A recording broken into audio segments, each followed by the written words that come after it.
Many people interpreted your remarks at the weekend about NATO membership as Ukraine giving up on the aspiration of NATO membership.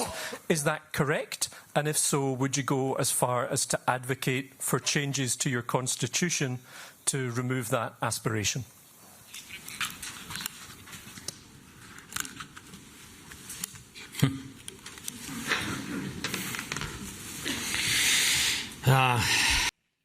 I don't know who, what, or what kind of interpretation was made of my words.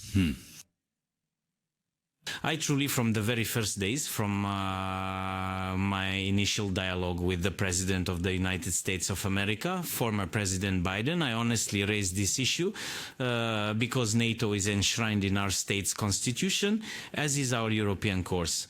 I asked this question absolutely directly. Can Ukraine be a member of NATO? Because this is what we truly desire, and we fully understand that this represents genuine security guarantees for us. This was a point we made even before the full-scale invasion began. President Biden himself told me directly, no, you will not be joining NATO. I brought up this very important question every single time we met, and for some individuals within the White House, it already provoked not just smiles, but all kinds of varied reactions. And they consistently remarked that I was indeed quite tough. Yes, that's right. I truly don't understand why. Well, yes, indeed. To be completely honest with you, I just don't understand if a particular nation states we are fundamentally not opposed to this, but you will not be present there. I believe that if you're not going to be there because someone is opposed, then we need to frankly state who is opposed and then either resolve these matters or not resolve them. Well, and therefore, frankly speaking, I do not believe that we should be changing the constitution of our state. First and foremost, this is the constitution of Ukraine. And let the Ukrainian people be the ones to decide what to do with this constitution, with our own constitution, and not have someone else make that decision. And certainly not due to the calls from the Russian Federation or from anyone else. This is our constitution, and this is our chosen direction. We have always wanted to possess such security guarantees. We strongly believe that we are truly deserving of them. The policy is consistent, I'll be honest with you. It doesn't change for the United States of America. Regarding Ukraine's membership in NATO, they don't see us there. Not yet. Look, everything in our lives is not yet. Perhaps in the future, the position will change. Perhaps someone will come to realize that a strong Ukrainian army actually strengthens NATO and not the other way around. Well, that's a question of politics. The world is changing. Some people live, some people die. That's just life. Thank you very much for this opportunity. Volodymyr Alexandrovich Yovak, you have been speaking with our partners. Naturally, the most crucial question at this summit is undoubtedly the reparations loan for Ukraine. You have stated that it holds absolutely decisive importance, Valia Saya. What feedback did you get from partners? How optimistic are you that the decision on the reparations loan will be approved? And noting that otherwise Ukraine will face major problems, how major will they be? I mean, how global are the risks that the front will collapse, or that there will be a terrible budget deficit? Could you please elaborate a bit more? Thank you. Thank you. Today, well, I wouldn't want to speak on behalf of the leaders about the specific format in which financial support for Ukraine might be possible. We understand that the majority of leaders support a reparations loan. There are also leaders who support other financial instruments. I cannot tell you, speaking for the leaders, how today or even tomorrow will conclude. I believe there's one fundamental point on which we all stand united. We absolutely cannot permit a situation where Ukraine is left without a definitive answer during these crucial days concerning its financial stability and the availability of funding for the upcoming year. Because this is truly a threat. What kind of threat? Well, a deficit of 45 to 50 billion is certain, absolutely. The deficit could be even larger. We don't know exactly how events will unfold in the coming year. We are doing everything to end the war as soon as possible, doing everything. All our efforts are focused on finding a diplomatic path to bring an end to this war. However, from the other side, we are hearing very different messages. I would even go so far as to say that these are not mere messages, but rather just sounds coming from the Russian side, indicating that for now they are speaking more about war than about peace. And that is why Ukraine must be strong. This is not merely $45 to $50 billion. Such a deficit isn't just a matter concerning the front. It's fundamentally about Ukraine's very ability, its capacity to wage war. This is truly of paramount importance. These are extremely serious and very high risks for Ukraine. And therefore, I am pleased that today I had the opportunity to engage in conversation and the chance to convey all the crucial messages from the Ukrainian side. And separately, this constitutes one significant part of our discussion. The other part involves the ongoing diplomatic dialogue we are currently conducting with our American partners. So we sincerely hope that a positive decision will be reached today. Next question, please. You're active. I can see you. Yes, please.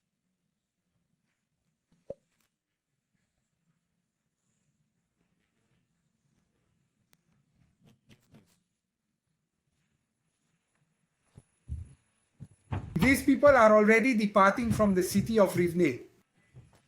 All right. The next question will be from TVP World, if you please. Mr. President, thank you so much. My first question is, do you agree with Prime Minister Tusk this morning, who said, the only options for Europe are money today or blood tomorrow? And you've just met with Prime Minister Bart de Wever. What is your level of sympathy with Belgium's concerns about legal or financial retaliation if they agree this loan for your country? Thank you.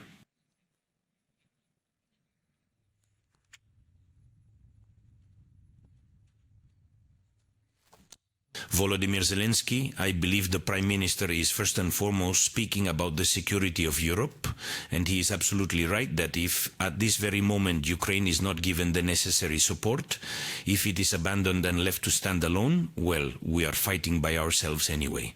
It is our military personnel who are fighting, and they deserve immense respect from leaders as well, from everyone.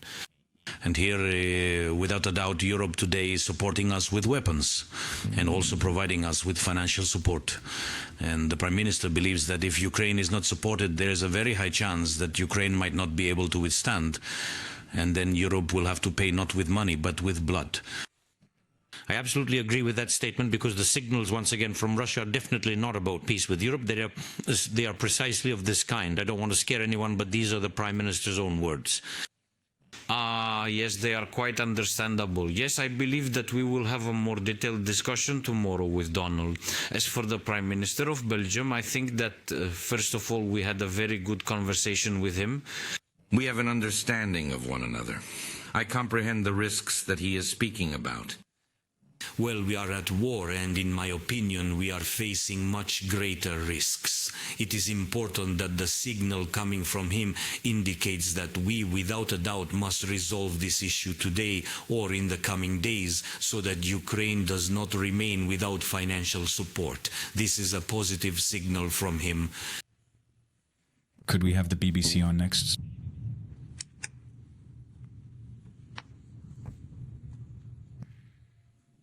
Thank you. Mr. President, I just wanted to follow up on my colleague's previous question. Could you please elaborate for us what the implications would be if by next spring this crucial financial support is not approved? Specifically, what would that truly mean for Ukraine and its fundamental ability to not only continue fighting, but also to sustain itself as a sovereign country? Thank you very much. If in spring Ukraine... Okay. If Ukraine doesn't receive the appropriate tranche this spring, pause, which, in the event of peace, Ukraine would use for the reconstruction of our state, pause, but if the war continues, Ukraine will utilize these funds for the following priorities. Pause, first and foremost, drone production. If this financial tranche does not arrive, Ukraine's drone manufacturing capabilities will be drastically diminished. For comparison, if today Regarding the inexpensive drones that we are currently deploying and utilizing on the battlefield, we maintain a roughly competitive, yes, number of such crucial drones. However, when we consider the situation with Russia, our available quantity will be significantly, indeed, much lower. And if today we are using our long-range capabilities and they are working effectively, then from our side, just like the energy sanctions packages imposed by our European and American partners, we are doing everything in our power to reduce Russia's energy resources. This simply will not happen. That is the answer. The political, please. the Politico here.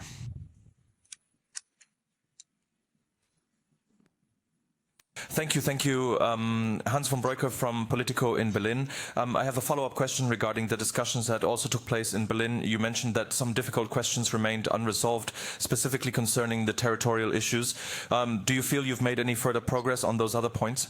Do you think the ball is here decisively in Russia's court, or do you still have open things that you have to discuss with the US side? And also, one point of this US plan is the EU accession of Ukraine. There's actually the speeding up. There was some talk even from 2027 potentially. What do you think is actually realistically from your side? What are you aiming for? Which date now? And also with all these reforms that obviously need to be taken. Thank you. Thank you. Accession to the European Union, the process of joining the European Union can be significantly accelerated. It depends on the actions we take and on the steps of our leaders, provided these actions are not politically obstructed. What I mean is, if this is tied to legislation, to necessary changes, to reforms and so on, then I can understand that kind of logic. Yes, if it's blocked politically, I don't understand such logic, but I do understand who is doing it. Yes, this is public information, Karpos. So essentially for us, the European Union, membership in the European Union means security guarantees and neighbor guarantees. Part of those security guarantees that Ukraine not only declares, negotiates and counts on. Well, if these are security guarantees from the United States of America, we understand the details that we want to count on, and we are currently talking with them. Somewhere fighting for certain details. Then from the European Union, it's a coalition of the willing, where there are countries, not just the EU, but Europe plus nations, and from the European Union guaranteed membership within the EU. For us, these are truly security guarantees, not just economic ones, but also political, geopolitical, and so on. Therefore, for us, the date of the European Union, of membership in the European Union, is very important. And I'm not talking about the date right now, but about the year and who will do what, because this will undoubtedly be decided by the leaders of the European Union. But for us, it's very important that others don't decide this, that Russia doesn't decide. And those who want to or block us, even some members of the European Union, block us for political reasons, and not because this or that reform hasn't been implemented in Ukraine. I am for justice. And further, regarding Israel, and the sensitive issues that we've been discussing with the United States of America. Yes, Donbas is a question that has not been resolved. We have differing perspectives. The nuclear power plant, currently occupied by the Russian Federation, is not operational, it's been destroyed, but it should be functioning, providing us with electricity. Our plant, our rights. The issue has not yet been resolved. It's a question of money. Well, I fully expressed my viewpoint today to my fellow leaders. I believe that reparation loans, this issue must be resolved positively, because this is not just a matter of financial support for Ukraine in the first quarter of next year, but it is an issue of a different nature. We very much do not want this instrument to then remain in Russian hands. We really don't want that, but we believe they will do everything to block it. Next question. Could we have freedom, please? Here in the middle.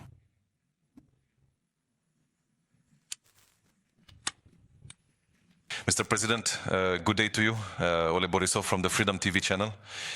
Of course, my question is directed to you, Mr. President, but I truly want my colleagues from other countries, from other newsrooms, to hear it right now. I see so many powerful and excellent international publications here. In Ukraine, we have we have an online resource. It shows where each missile is flying to our cities. Right now, as we speak, 10 drones are heading towards the million-strong city of Dnipro. Andrigerus, and a high-speed target is flying to Zaporizhzhia. That target is a missile which destroys homes. Odessa, a city of 1 million, was completely without power for 3 days. Ukrainian railways is transitioning to diesel trains. There is no electricity. Why am I saying this, Mr. President? And now I have a question for you. And in addition to that, considering that Russia has allocated more than $160 billion, which is a record sum, for the war against Ukraine next year, Do our partners understand, after today's discussions, as you say, that some perceive this issue politically and don't want to accept it? Do they understand Russia's catastrophic and radical nature? And forgive my words, this slap in the face to the entire world from Putin, rejecting peace proposals and the desire to end this war? Thank you.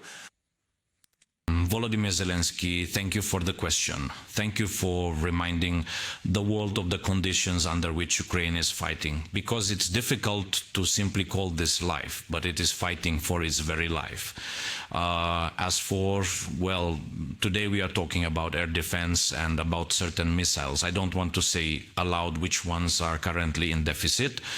There are some systems that do not have certain types of missiles. I spoke with our partners today, saying that we can discuss this at great length and in detail, but every single day something flies, every minute something lands somewhere. This needs to be shot down, it needs to be shot down, and that is why our partners either give us licenses, or they give us missiles, or they help us with money. We buy them ourselves, so there are no other options. Answer, does Europe understand? I believe it does, but it seems to me that the best answer came when the Russians were allocating such record budgets, not for peace, but for war. Not with anyone, but with us. Undoubtedly, all of this industry will then need to be fed, and fed continuously. You can't just give them money for the upcoming year. And then what will they do with these already expanded military companies and so on? They will need to be constantly sustained. They will all speak out and support the war, because these are very significant earnings. This is a very big problem. So to finish up here, what was I trying to say? Because this problem will then... There is Ukraine, but all of this, once it escalates, all of it will be directed somewhere. And today the question isn't where, but most importantly, that it will be aimed. And everyone needs to unite, because it will also come for others. This could potentially mark a new phase of the war. I don't want to alarm anyone, but everyone simply needs to be prepared. And my final point, my last thought is this. Does Europe truly understand? Today is a very important catalyst. Today's decision will show us whether our partners truly understand us or not. We'll have to wait and see. And is there anything else you wish to communicate? Perhaps another message? Thank you, Mr. President. I would like to ask Leonora Klein from the Danish Grasse, when do you need the EU leaders to take a final decision on financing for Ukraine? Would they be able to postpone the decision into, let's say, January or later on? We know that you need the money in the second quarter of 2026, but when do you need the actual decision to be made? Thank you. Our international partners have already been informed that a final decision on this matter could potentially be made before the conclusion of the current year. Okay? All right, then. It's time for your news segment now, please. We're ready. By the close of this calendar year, of this current year. Of this year, of course. It's important. Just to remind our partners. Yeah. Anchor. Thank you very much. My name is Yasha Vakalina from Urania. Mr. President, my question is also a follow-up to what was discussed at the Berlin meeting. I'd like to know how you assess the progress on the diplomatic front in seeking a resolution to end Russia's war in Ukraine. Also, do you plan to meet with Donald Trump anytime soon? And do you believe the commitments made by European leaders could truly substitute for Article 5 in NATO accession? Thank you.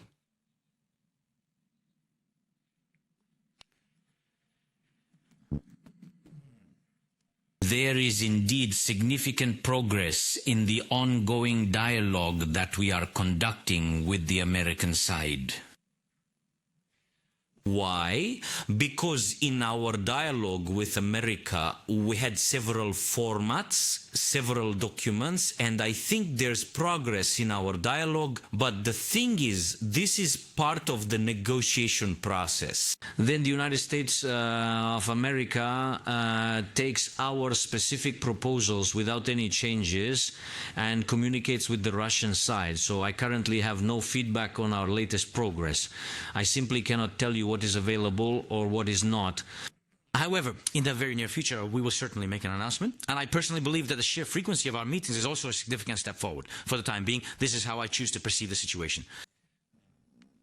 Perhaps what we have here is more optimism than realism, but these are the realities we face. We live by the principle that we are fighting for ourselves, and we firmly believe that we will ultimately succeed. When it comes to security guarantees and the presence of European leaders, we do not believe that Europe should necessarily replace the United States of America. And certainly we hold the same view regarding the security guarantees provided by the United States of America, that it will be Article 5-like, and therefore we will not require European support. These are entirely different matters, and no matter what kind of signals Russia might be sending, we understand them perfectly well, that their ultimate goal is to completely exclude the presence of Europeans. Volodymyr Zelensky. This is not something that can be done. These are entirely different matters. This does not imply that Europe, should Russia launch another aggression, that Europe would be capable of engaging in combat with its mere presence. No one is suggesting such a thing. The presence of Europe reduces the percentage chance of Russian Federation aggression. Undoubtedly, the number of countries, the number of flags, so to speak, the large presence in the coalition of the willing in one form or another. Regardless of how many countries are involved, it's a great risk to start aggression again against Ukraine. That's why Europe's presence is important to us. Now, when we speak about a backstop with the United States of America, we are referring to both intelligence cooperation and robust security assurances, indeed very strong security guarantees from the United States, upon which we are placing our hopes. We are not yet able to reveal all the specific details today. However, when we discuss Article 5 of the NATO alliance, we fully comprehend that this inherently represents a direct response to any act of aggression. And we will discuss these details with our partners. And what we understand is that a legally binding article should serve as a security guarantee from the United States of America, one that must be supported by the US Congress.